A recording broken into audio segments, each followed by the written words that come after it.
Olá, a gente está começando agora mais uma edição do programa Diálogos aqui do Opinião CE, recebendo uma figura importantíssima, uma das figuras mais inteligentes e do raciocínio mais ágil aqui do Ceará, o professor Mauro Oliveira. Tudo bem, professor? Tudo bem, né, Lando? Eu queria agradecer esse convite, estou muito honrado de estar aqui, atendendo o convite do nosso querido Roberto Moreira. Bacana, professor. Vou fazer uma breve aqui apresentação do professor, mas aí na conversa vocês vão conhecendo melhor, né? Ele é professor e pesquisador lá do IFCE, né? Tava me confessando aqui que a gente vai fazer uma contagem, que eu vou pedir que o chat GPT para fazer uma contagem aqui dos anos, que ele disse que tem mais de 50 anos de casa já. Mais de né? 50 anos como professor. Se eu botar 4 de aluno, dá 54. Olha aí. E aí ele foi secretário nacional de telecomunicações, né? É uma das figuras de frente, de articulação do Iracema Digital, que é uma das instituições mais interessantes que tem aqui, que trabalha, é um hub dos hubs, né? Que a gente... É o hub, eu gostei, viu? Gostou? Deram essa novidade. O hub dos hubs, isso mesmo. Faz e trabalha aí com essa articulação com os criativos aí de várias áreas da tecnologia, um criador do Pirambu Digital e agora dessa nova fase aí do Pirambu Innovation, né? Pirambu Innovation, né? Bombando, hein? Tá bombando. Pessoal, eu queria que a gente começar, acho que inclusive começar por esse tema, queria que você falasse um pouquinho do Pirambu Innovation, até porque eu acho que ele é uma posição também, né? É uma estratégia frente a esse mundo que tá se instalando aí, que a gente está vendo aí de forma acelerada, que vai desenhar uma nova forma de estar no mundo daqui para frente, né? Sem dúvida, Elano. Eu queria mais uma vez agradecer, eu estou muito feliz de estar aqui com vocês, né, no programa Diálogos, e na expectativa de que a gente possa fazer algumas mudanças. Eu estava comentando, antes de responder a tua pergunta, eu estava dizendo para um amigo meu, olha, eu completei 70 anos e a partir de agora otimizar cada vez mais o tempo. Então, a minha expectativa é que esse nosso programa tenha resultados, né? De maneira que eu pegando carona no que você falou, o Pirambu Innovation, né? Ele, na verdade, é a continuação de um programa de um projeto chamado Pirambu Digital, que começa em 2005.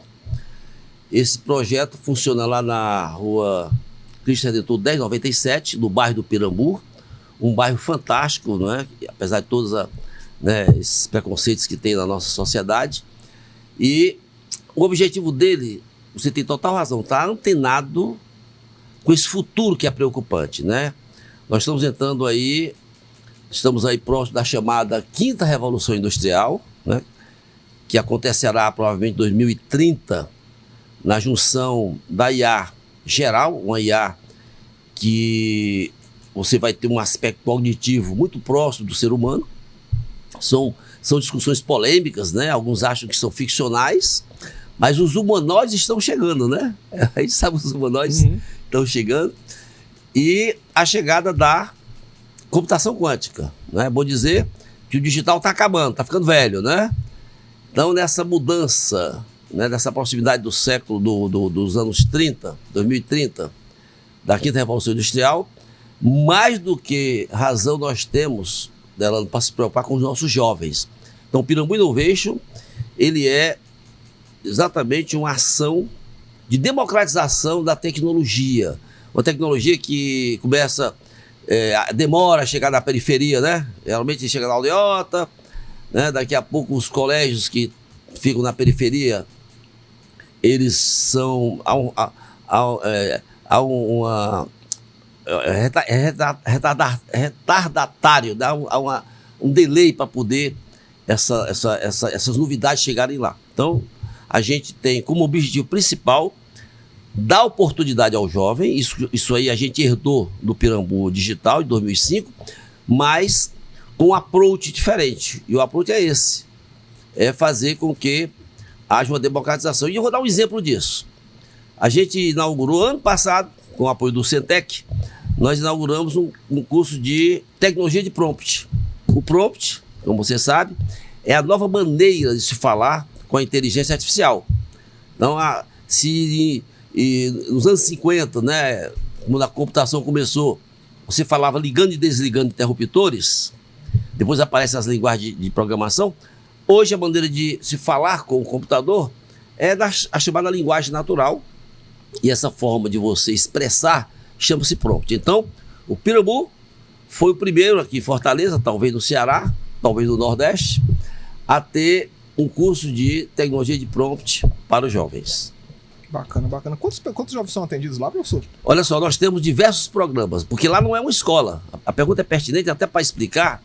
Lá não é uma escola, então nós não temos assim, como o IFCE, que tem 50 mil alunos, né? Não, lá nós temos, na verdade, vários programas.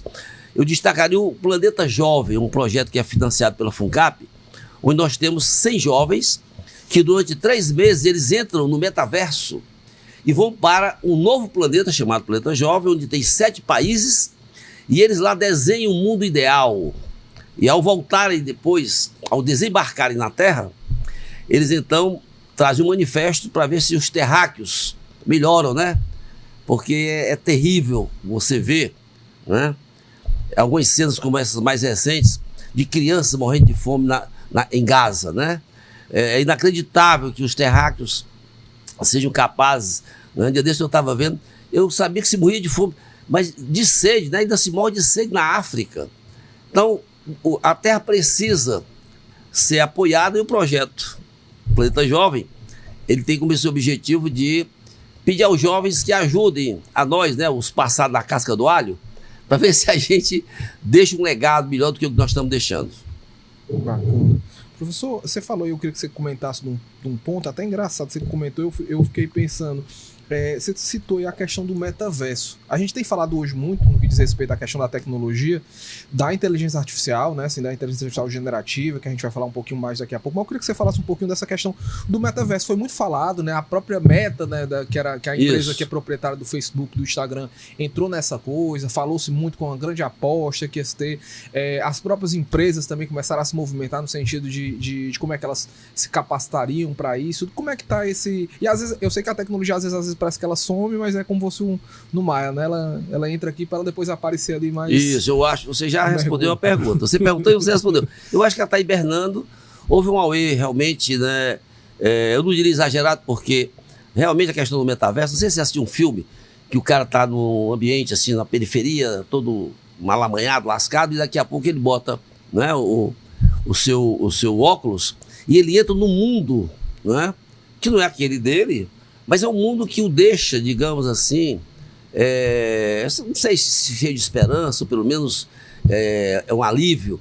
E eu acho que esse contraste entre a realidade de uma sociedade desigual, como é o caso da sociedade brasileira, notadamente a Fortaleza, que é campeão em desigualdade, que fez com que se imaginasse que o metaverso iria, digamos assim, decolar de uma vez. Eu acho que ele está hibernando. Ele está hibernando enquanto que a IA generativa, né, que foi criada pela Google em 2017, e é uma revolução tão doida que nem a Google percebeu, né, a revolução que ela tinha criado num paper chamado Attention is all you need. Esse paper, na verdade, é a base do ChatGPT, que foi lançado pela OpenAI em 2022, 2023. Então, essa revolução, ela, de certa forma, tomou lugar, né? Tomou lugar do metaverso enquanto, digamos, show business, né? Do mundo ficcional. Mas, para mim, o metaverso está exatamente hibernando, e daqui a pouco ele volta novamente, porque as motivações do metaverso, na minha opinião, do ponto de vista social, são muito fortes, né? São muito fortes na medida que ele oportuniza, né, a camada de um mundo cada vez mais desigual. Ele oportuniza um lazer, né? Um lazer assim inimaginável, né? Eu acredito que agora em 2030 nós vamos ter o que eu tenho chamado da quinta revolução industrial. A primeira todo mundo conhece, aquela lá dos ingleses que quiseram quebrar as máquinas, coisa e tal. Essa quinta agora, ela vem com muita interrogação. O encontro da computação quântica, né, que está patinando aí, mas não tem volta. Com a inteligência artificial geral, que é aquela inteligência em que você tem um aspecto cognitivo muito próximo do humano. O encontro dessas duas coisas cria o que a gente chama da singularidade. E realmente, eu diria, a gente não sabe o que vai acontecer, Delano, mas uma coisa a gente tem certeza. Os países, as comunidades que estão cada vez mais ausentes, que é o caso do Brasil, que é o caso do Ceará, essas vão pagar um preço mais caro. Você falou aí dessa questão da IA, e eu acho que do metaverso, assim, ela inclusive deve acelerar esse processo. Sem dúvida. Né? Esse procedimento. Pessoal, eu queria que você falasse exatamente, agora a gente entrou nessa questão do atraso, né? O senhor tem falado muito o senhor Mauro tem um trabalho que é um trabalho de educação muito forte, e educação também numa perspectiva política, de preparação e de alerta, inclusive, para as pessoas que a gente sabe aí. A gente queria falar um pouquinho desse atraso. A gente tem visto esses avanços, realmente, da inteligência artificial. Eu acho que das novas tecnologias, a gente pode pensar, acho que talvez aqui tenha entrado no dia a dia mais rápido do que todos. Tinha muita coisa que a gente via no jornal, aí ia demorar. O ChatGPT, com pouco tempo, já estava na 100 milhões em uma semana, né? Pois é. Tanto que o bicho começa a travar e tudo assim. Como é que tá onde é que nós estamos no Brasil, onde é que nós estamos no Ceará, e onde é que nós o que é que nós podemos fazer ainda? Nós conseguimos ainda correr para pegar esse bonde aí de 2030? Bela, excelente pergunta. Essa é aquela pergunta que eu iria pedir para você fazer. Olha só, eu queria começar pela questão da educação, né? Eu escrevi recentemente um artigo chamado Educando para o Mundo que Já Acabou. Então, nós estamos num atraso assustador, preocupante, né?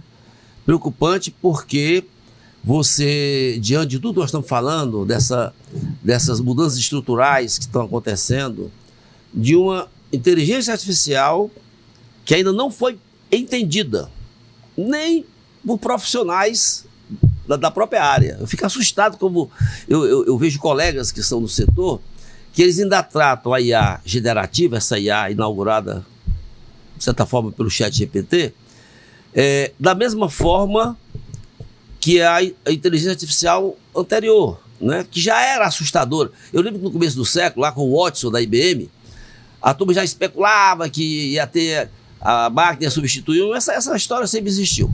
Mas esperava-se que agora, né, a universidade, eu falo sempre a universidade porque eu tenho esperança na universidade.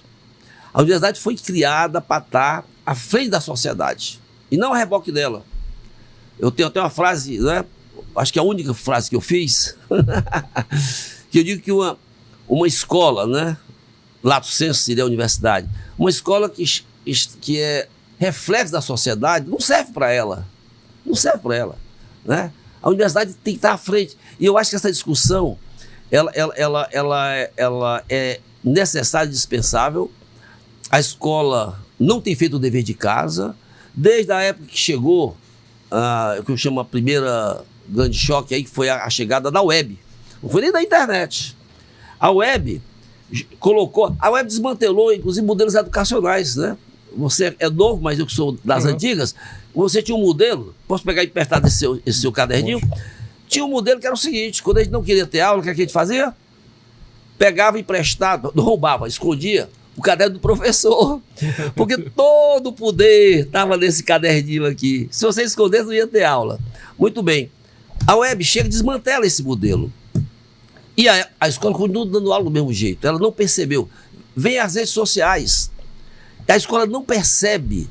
Você deve ter assistido, todo mundo assistiu aí a história daquele filme Adolescência, né? Eu escrevi até um artigo chamado O Silêncio dos Algoritmos. Essa série ela é muito, muito séria, muito importante, e ela para ter sido discutida nas escolas. Porque ela mostra o quanto a dicotomia entre essa geração que está aí, que tem um linguajar, o filme mostra bem isso, né? Um linguajar que só o jovem sabia decodificar, o policial, o pai não sabia. Então, essa dicotomia, ela é nítida no filme, e é um segundo momento em que a universidade falha. Ela falha porque ela deixa passar. Você tem aí a escola dando aula, como no século XIX, né? O cara continuando, enchendo o quadro, e daquela frase no final, copiem tudo, né? Que está no quadro. E agora nós temos um terceiro momento em que a escola está ausente também, né? Eu escrevi um artigo também que eu dizia, Parem o trem da IA, que a escola não subiu ainda. Então, a gente aproveita aqui esse programa Diálogos, né, para poder fazer um chamamento à responsabilidade. Senhores educadores, gestores, reitores, diretores, parem, né, parem a instituição por um dia, 2 dias, 3 dias, uma semana, para poder os gestores entenderem essa revolução que está acontecendo, esse atraso que o Brasil está, esse colonialismo que nós estamos envolvidos. Há um colonialismo, e isso aí não é nem uma discussão ideológica, não. Eu estou pegando por definição, vai lá, pegue lá no Aurélio, né, que agora não é, o Aurélio não é o ChatGPT, e pergunte o que é o colonialismo. É um sistema de submissão em que o colonizado, muitas vezes empolgado, né, o que eu chamo do entusiasmo do colonizado, ele está lá submisso a uma série de coisas, inclusive aplaudindo, né, pagando, assistindo da arquibancada, não é? Com a boca escancarada, cheia de dentes, esperando a IA chegar, aplaudindo lá o que os outros estão fazendo. Então é um futuro que está sendo definido sem o Brasil, sem a participação da gente, e não é um caminho difícil. O que nos deixa preocupados é que, olha aí a China dando exemplos para a gente, rapaz. E quando eu falo a China, eu falo de uma independência tanto americana quanto da chinesa. Mas a China tem dado exemplo de várias formas. Eu estava conversando antes, perguntando aí, imagina você, se de uma hora para outra, o cara apertar o biloto, né? No Ceará a gente chama de biloto, né? Uhum. Apertou o biloto e desliga, sabe o quê? O GPS, desliga o WhatsApp, desliga aí mais 5 aplicativos. Como é que ficaria a vida, o planeta, o Brasil? Na China não aconteceria nada, porque lá não tem GPS, lá não tem WhatsApp, lá não tem o Windows, agora estão varrendo. Então, é preciso que o Brasil se espelhe, né, no que a China tem feito. E, mais uma vez, não há nenhuma conotação ideológica dessa história. É uma questão, por exemplo, o DeepSeek. Foi o que o DeepSeek fez aí no começo do ano. Desmantelou lá a Bolsa de Nova York com $1 trilhão lá de mudança abrupta, $1 trilhão na Bolsa Americana, mostrando que o código aberto é um grande caminho que o Brasil devia estar seguindo no seu desenvolvimento de aplicações. Eu até entendo que não dá para você estar competindo em algumas áreas, mas no desenvolvimento de aplicativos, o Pix. O Pix é um exemplo do que o Brasil é capaz de fazer, né? E essa ficha não cai, eu não vejo ninguém aí fazer esse discurso. Caiu, né? Lá fora, né? Caiu lá fora entenderam que o bicho era... Lá fora entenderam, sabe por quê? Sabe por quê? Porque o Visa e Mastercard começaram a ter prejuízos, né? No sentido de que hoje você tem algo que funciona, made in Brasil, e que é 100 vezes mais difícil de fazer do que uma rede social. Por que é que o Brasil, o Serpro, Dataprev, não faz uma rede social que a gente possa... Eu migraria com meus alunos para essa rede social, para os nossos dados ficarem no Brasil, serem auditados no Brasil, e não onde ninguém sabe aonde, né? Ninguém sabe onde estão os data centers do WhatsApp, do Instagram, das Big Techs. Então, eu acho, e já aproveitando uma pergunta que você vai fazer, né? O que fazer, né? Política pública imediata. E sabe quem está dando exemplo, para não ficar citando só a China? O Piauí. O governador do Piauí, chamado Rafael Fonteles, há 2 anos que ele está se mexendo, dizendo e fazendo. Ele fez aí, ano passado, né, que ele chamou de Soberana, ele fez uma LLM, uma Large Language Model, que é um chat GPT, né, específico. E isso que o Rafael está fazendo no Piauí, todo o estado era para estar fazendo. A ETIS começou a fazer agora. Mas são ações muito isoladas. Isso era para ser uma política. Para terminar a história do Piauí, recentemente o governador do Piauí disse que a China estava imitando o Piauí. Você viu essa história? Mas é ótima essa história, né? E estava imitando em que aspecto? É porque antes da China colocar o ensino de IA no ensino primário, Rafael, já fazia isso há 2 anos. O Rafael está dando um exemplo de políticas públicas que esse país poderia fazer para poder a gente diminuir o atraso, né? Eu falei diminuir o atraso, porque a coisa está feia. Bacana. Professor, você falou dessa questão de política pública e de educação, e tudo assim. Aí você falou desses exemplos, assim. A China, por exemplo, ela tem um histórico em relação à tecnologia muito forte, e nos últimos tempos isso se mostrou em várias coisas, inclusive do ponto de vista de mercado, assim. Carro elétrico hoje é quase um sinônimo de carro chinês aqui no Brasil, por exemplo, assim. Isso aí foi conquistado a partir de um modelo de educação diferente do nosso, e onde é que estão as diferenças, né? Excelente pergunta. Meu doutorado eu fiz há 30 anos na França. Na minha turma, eu era o único brasileiro, o resto todo era chinês. Há 30 anos, né, a China inundou, né, mandou a sua meninada, né? São muitos, né? São muitos. Então é muito simples. Por que Pernambuco tem um polo digital e nós não temos um polo digital? A resposta é simples. Há 40 anos, eles tiveram o primeiro doutorado em computação, e a gente veio ter o nosso há 20 anos. Então, não tenha dúvida a questão da educação, né? Porque se tornou clichê, né? Todo candidato a qualquer coisa, né? A síndico de prédio, vereador, coisa e tal, diz que a educação é importante, né? Mas nós temos que entender de maneira pragmática porque que a educação é importante. Não tem outra explicação para o milagre chinês, né? Eu lembro que havia um livro, quando eu estava no exterior, há 30 anos, esqueci o autor, e dizia o seguinte: quando a China acordar, né? E ninguém dava atenção, que ninguém acreditava que ia acontecer o que está acontecendo, não é? O Império Americano em declínio, né? O dragão chinês se chamava, o dragão, né? o Trump acelerando essa derrocada americana, e o chinês, né, austero lá, né, maduro, né, sabendo jogar o xadrez, né?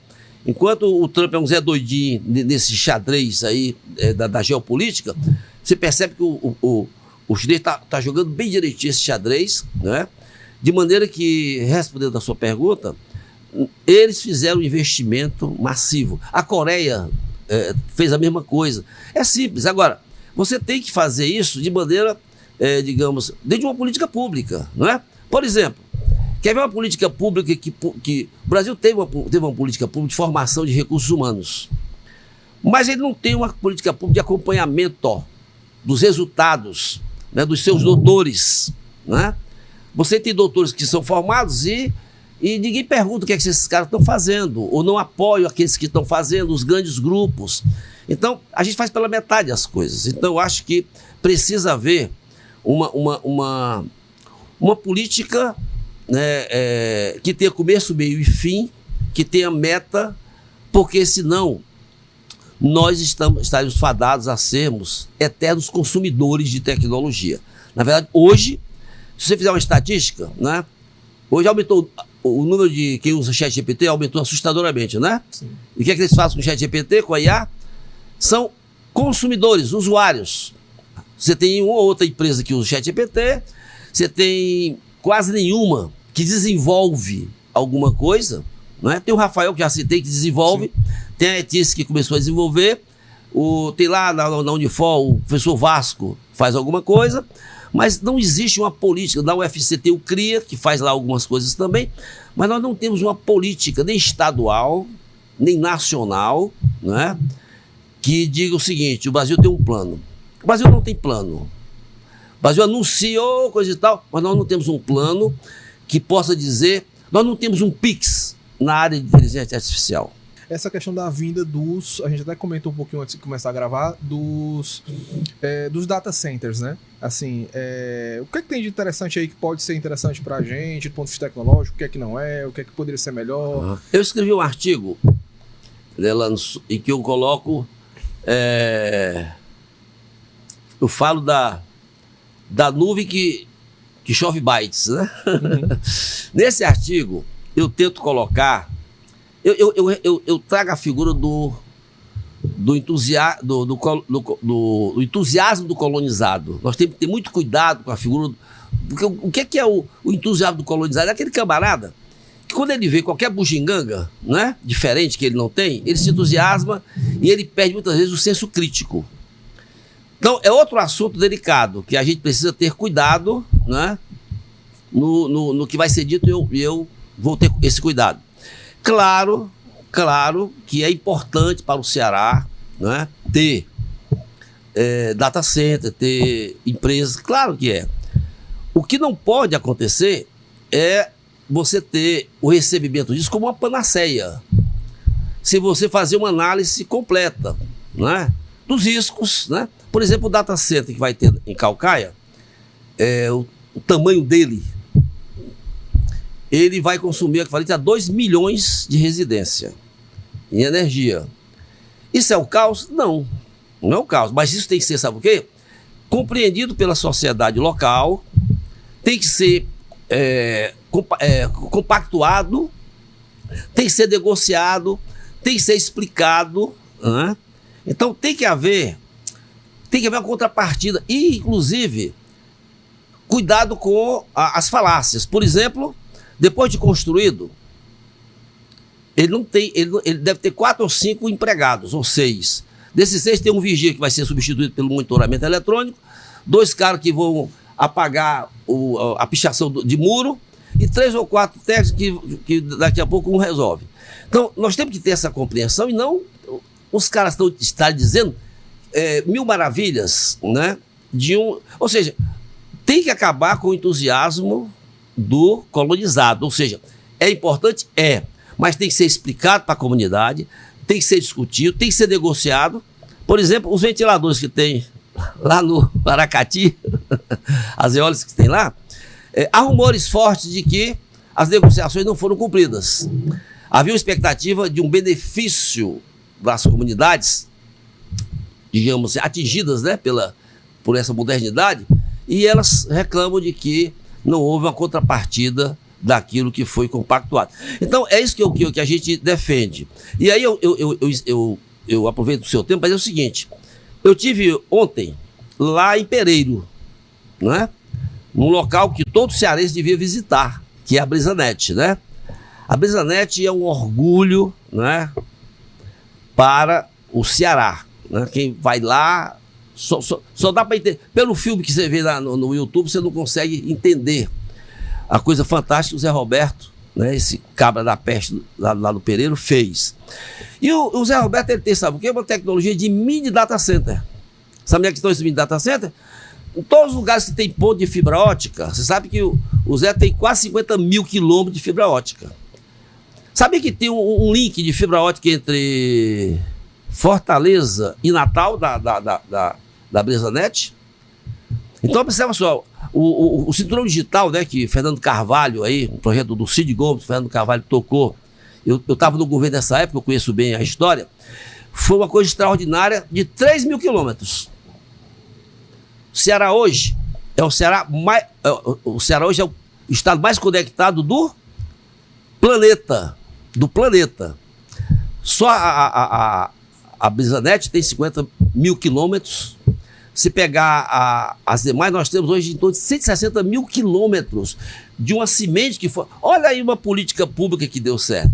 Você teve uma semente que foi plantada, que foi o cinturão digital, depois ela foi compartilhada com o setor privado, e graças a esse compartilhamento, você então teve esse dado, né, do estado mais conectado do planeta. Não é nem do Brasil.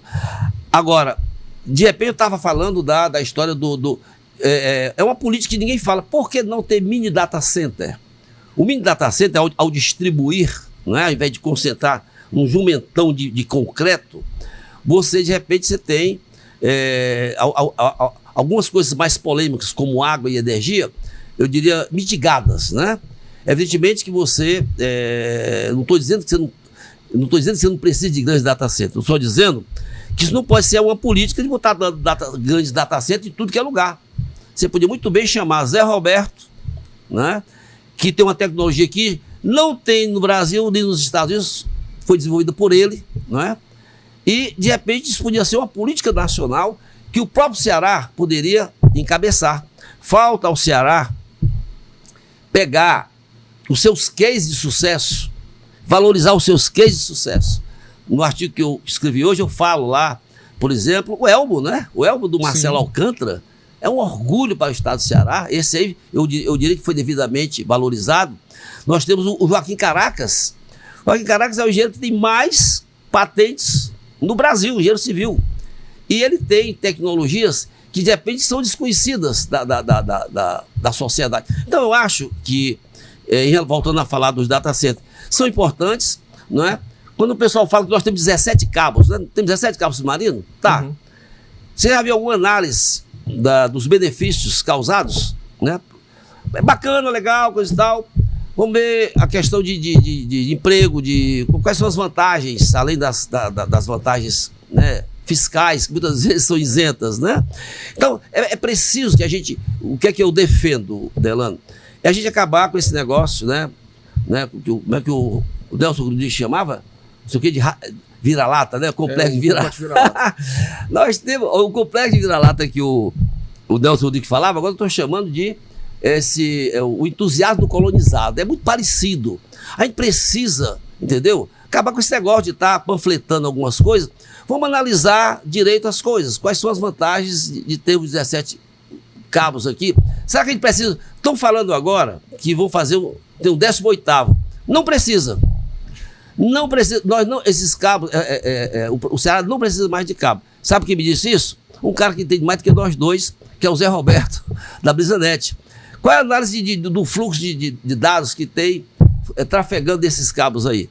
Então, falta, né? Está faltando, e de repente eu tenho boas notícias nesse sentido, está faltando essa inteligência no estado do Ceará, né? No sentido da gente valorizar coisas nossas, da gente fazer um ecossistema, falta um ecossistema de inovação para a gente valorizar, a gente fazer análise, não é para poder acabar com as panfletagens de candidato a prefeito, a governador, a vereador, a deputado, para poder as pessoas terem a quem recorrer. Quando você vê um cara no YouTube falando aí algumas coisas, você vai recorrer a quem? A universidade não tem tempo, as empresas, cada um está cuidando de si, falta esse ecossistema. E essa é uma novidade que eu quero aproveitar para trazer.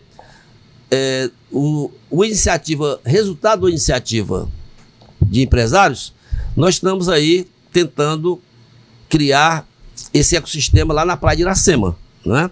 Onde foi abrigada a Casa Cor, tem aquele prédio, tem aquela arquitetura fantástica, de um gênio da arquitetura que nós temos aqui, que é o Luiz Deus Dará, né? Não sei se você viu o detalhe, aquela coisa do birro, né? Aquela renda, aquela arquitetura é uma das coisas mais lindas que eu vi recentemente, e nós estamos tentando preservar aquilo e colocar lá para uma iniciativa que o poder público tinha que estar apoiando, né?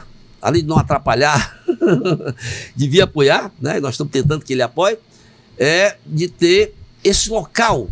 O Ceará precisa de um local onde essa inteligência possa ser conversada, onde as ideias podem ser discutidas. O Ceará é fragmentado, Fortaleza é fragmentada. Se o cara chega no aeroporto, meu nome do aeroporto? Pinto Martins, né? Mas a Fraport quis tirar, não foi? O Pinto Martins que a Fraport quis tirar e a gente quase deixava, né? Eu duvido eles fazerem isso no Recife ou na Bahia. Com a Alemanha, né? Pois é. Não, lá eles nem fariam. Esse desrespeito da Fraport com a gente é terrível, né? Porque além de ter é o único aeroporto que você tem que entrar no estacionamento para poder desembarcar ou embarcar a pessoa. Isso não existe em canto nenhum no mundo. E aí eles tiraram durante alguns meses o nome do Pinto Martins. É bom que se diga porque é um desrespeito realmente à nossa história. Mas voltando ao objeto aqui da nossa conversa, se você chega lá no Pinto Martins, o nome voltou, né? E pergunta sobre praia, nós temos o Beach Park, que é uma coisa que todo mundo conhece.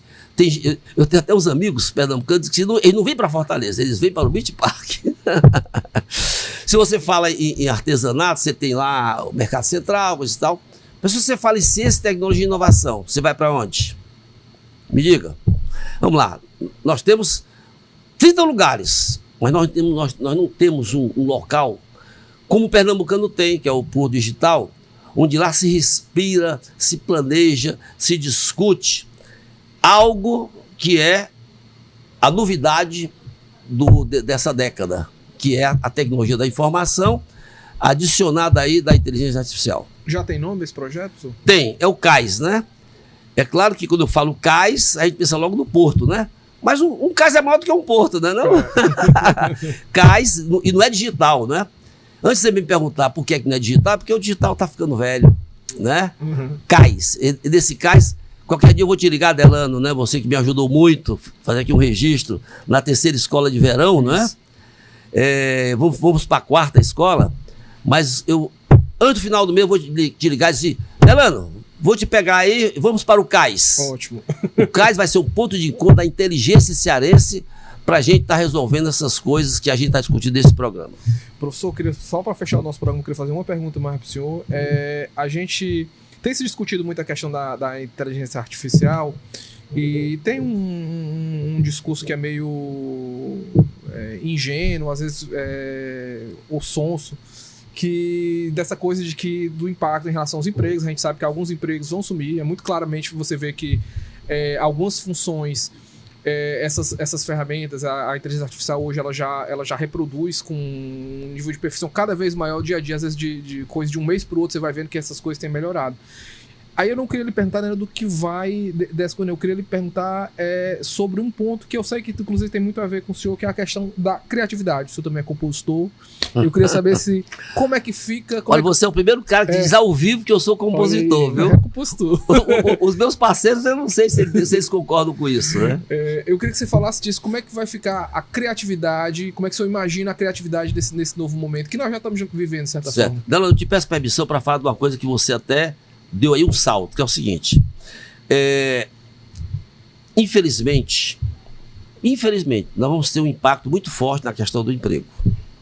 Eu estou falando isso para poder dizer uma coisa positiva, tá? Isso vai ser no mundo todo, né? O pessoal ainda não compreendeu. Eu sempre apelo para o Isaac Newton, né? O Isaac Newton, a grande contribuição que ele deu, né, foi exatamente o conceito, para mim, um dos maiores os conceitos mais importantes na ciência, é o conceito do cálculo infinitesimal, da derivada, da inclinação, etc e tal. Sem isso, o homem não teria nem ido à Lua, né? Essa inclinação com que a gente tem percebido o crescimento da inteligência artificial está sendo tão vertiginosa e tão impactante que não dará tempo, vou dizer bem devagarinho, para poder ser entendido, né, pelos líderes, pelos governantes que escutam aqui o nosso direto ao ponto, o programa Diálogos aqui da Opinião. A taxa com que nós vamos ter a eliminação de certos empregos, ela vai ser tão grande, e é claro que vão aparecer outros, que a sociedade, né, ela vai tentar fazer essa substituição. Primeiro, ela não vai conseguir. No entanto, entre não conseguir totalmente, você pode conseguir 80%, 70%, 10%. Eu diria que aquelas sociedades que se prepararem, que estiverem discutindo a questão, isso é uma questão de soberania, inclusive, né? Então, quando eu falei para você que eu estava muito preocupado, né, vou lançar agora um livro, posso dizer o nome do livro? Lógico. Soberania Digital Aqui e Agora, certo? É um livro que fala um pouco disso, de que os países, os estados, né, as comunidades que menos se preocuparem com isso são as que vão pagar mais caro e são aquelas que vão ter mais dificuldade nesse processo de substituição. Então, esse problema que vai ser um problema global, com certeza os países que estão discutindo, estão analisando, né, estão se preparando, eles vão pagar, a conta vai ser menor, mas não tenha dúvida, nós teremos uma onda difícil aí, mas a humanidade vence, né? Quem venceu parece um filme de ficção, olhando agora a epidemia, né? A Covid não parece e nós aqui não estamos sobrevivendo, então nós vamos sobreviver. Agora, isso é um alerta para o Brasil.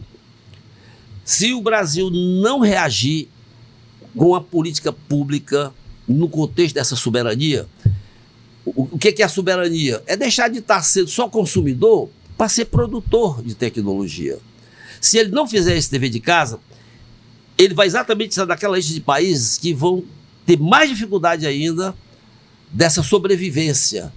Durante a pandemia não teve país que teve uma quantidade de mortes maior e menor. Tem tudo a ver. Pronto. Olha, eu não tinha pensado no que eu estou pensando agora. Por que é que o Brasil teve um índice de sobrevivência, eu diria, apesar de algumas políticas erradas da época, mas por que é que a gente sobreviveu bem, apesar de algumas políticas erradas? Por causa do SUS. O SUS foi para... Eu me vi agora esse pensamento. O SUS foi para a Covid aquilo que uma preparação, né, sobre soberania, uma discussão sobre soberania, poderia fazer para nos livrar de um mal maior. Como nós não temos um SUS, né, da área tecnológica, o Brasil é candidato a pagar caro essa ausência, ok? Então, dito isso, eu vou agora responder a questão da criatividade. É o tipo da pergunta, se você dissesse assim, Mauro, eu só tenho 1 minuto, eu ia dizer, rapaz, vamos deixar para a próxima. Porque é muito delicado. Essa pergunta é delicadíssima. O que eu vou dizer, com certeza, não é consenso, muita gente não concorda. Quem não entende, quem não estuda a matéria, quem não sabe como é que o ChatGPT funciona, diz logo aquela coisa assim, bem fácil de dizer, nada vai substituir o homem. É assim que as pessoas respondem, né? Não, essa criatividade, coisa e tal, nunca a máquina vai ser criativa. Não é essa a resposta? Pois é. De repente eu vou me arrepender do que eu vou dizer aqui para você, mas eu vou dizer. Para entender o que eu vou dizer, tem que compreender o seguinte. Nós estamos diante de uma tecnologia, a IA generativa, que ela, diferente das outras, quando ela te responde, quando você faz qualquer pergunta, quem está respondendo são outros humanos. Ela tem a capacidade, né? Na verdade, esse modelo que eu falei de 2017, que o Transformer, né, que o Google fez, que é usado pelas LLMs, o que eles fizeram foi conseguir uma maneira de fazer um modelo matemático do conhecimento humano, de maneira que na hora que você faz essa modelagem, gastando muita energia no treinamento, aquela coisa toda que a gente vai falar, quem está respondendo lá pelo Gemini, pelo Claude, pelo ChatGPT, são outros humanos. Então, fica difícil eu dizer, na hora que o cara diz, o computador, eu concordaria que o computador jamais competiria em criatividade com o humano se o conhecimento que eu estou pedindo do computador fosse dele, mas não é dele. Essa nova inteligência artificial, ela consegue te colocar, na hora que você pede para ele fazer uma música, né? O Suno, que você deve conhecer, o Suno, né? Que você bota uma letra, ele pergunta, você tem uma letra? Não, eu faço. Aí você tem uma letra. Na hora que ele bota aquela música, aquele arranjo, aquilo que você escolhe, ele está pegando aquilo de humanos. Então, na hora que você me pergunta sobre a criatividade, eu vou dizer o seguinte, na hora que eu estou usando o ChatGPT, eu estou lá usando a minha criatividade, ajudada pela criatividade de outros humanos, inclusive mais inteligentes do que eu. Na hora que você tem essa compreensão, você desmistifica essa bobagem que o camarada diz, sem saber, o cara não lê. E ele diz, não, é muito panfletário. A máquina jamais substituirá o homem. É fácil de dizer, porque sempre foi assim, até 2017. Quando alguém chega para mim, algum aluno, e diz que fez isso, vem cá, você fez isso antes de 2017 ou depois de 2017? Porque houve uma ruptura no processo de produção científica a partir de 2017, notadamente 2022, né? Porque houve um amadurecimento. Então, sendo objetivo na sua pergunta, sabe qual é a minha resposta? Não sei. Não sei, sabe por quê? Porque tem que ter essa compreensão. O ChatGPT e seus asseclas, eles falam em nome de outros humanos. Aí fica a critério de cada um achar, se você é mais inteligente do que 1000 humanos, então a sua criatividade vai ser sempre maior do que a de 1000 humanos, que você é mais competente. Se você é mais humilde, né? Não tem aquele cara que diz assim, olha, eu queria dizer que eu sou o cara mais humilde que vocês conhecem. Então, se você é um cara humilde, você há de convir que o que essa nova inteligência artificial está fazendo é simplesmente disponibilizar E a compreensão do que eu vou dizer agora ajuda a história do desemprego, né? Na hora que você tem outros humanos, pela primeira vez, hein? Isso não existia antes, ou existia de uma maneira capenga, a inteligência artificial cognitiva e a outra da força bruta, que são anteriores, né? Elas faziam isso de maneira muito capenga, não dava para você usar em escala. Agora, qualquer pessoa que tem uma rapadura eletrônica à mão, ela tem acesso ao que eu estou dizendo, ao conhecimento de milhares. Evidentemente, que se eu pergunto bem, de maneira mal, se a pergunta é mal feita, se a narrativa é mal feita, a resposta é mal feita. Se a narrativa, que é o prompt que eu falei, se ela era bem feita, a resposta será bem feita. De maneira que você tem que me chamar de novo para eu responder essa pergunta. Maravilha. Quero agradecer ao professor que mais uma vez para participar aqui do Diálogos, do Opinião CE. E já deixar aí o convite aberto aí para outras conversas e tudo, saber inclusive aí mais informações sobre a nova edição que vai ter da Escola de Verão de Inteligência Artificial, né? Que ali é a quarta, né? A quarta, exatamente, que reúne aí uma série de, enfim... E o tema, né? Você não me perguntou, mas o tema não podia deixar de ser a questão da soberania nacional, que afeta os nossos filhos, afeta os nossos netos, e que a nossa geração, né, não pode ser irresponsável, né? Eu queria convocar as pessoas da minha turma, né? A turma do Caisbar. Atenção, turma do Caisbar. Não vamos ser irresponsáveis e deixar essa geração aí, né, que já está, a gente percebe o índice o aumento de depressão, de ansiedade, tem aumentado, e suicídio, né? Tem aumentado assustadoramente entre jovens. Então nós, os passados na casca do alho, deixar um legado, que seja pelo menos um legado de advertência. E para isso tem que saber o quê? Tem que estudar, tem que ler. Acabar com esse negócio dessas pessoas estarem falando aí, ô Delano, sem ler, cara, sem saber como é que funciona uma IA generativa, partindo de coisas filosóficas, que a máquina não pode ser mais eficiente do que o ser humano.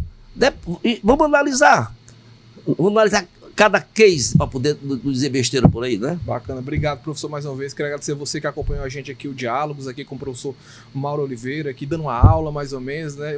Mais ou menos, não, mais uma vez, né? Assim, a aula ao estilo dele, uma aula de conversa, de diálogo aí, muito apropriada. Convidar você para acompanhar o nosso conteúdo aí nas redes sociais e todos os canais do Opinião CE.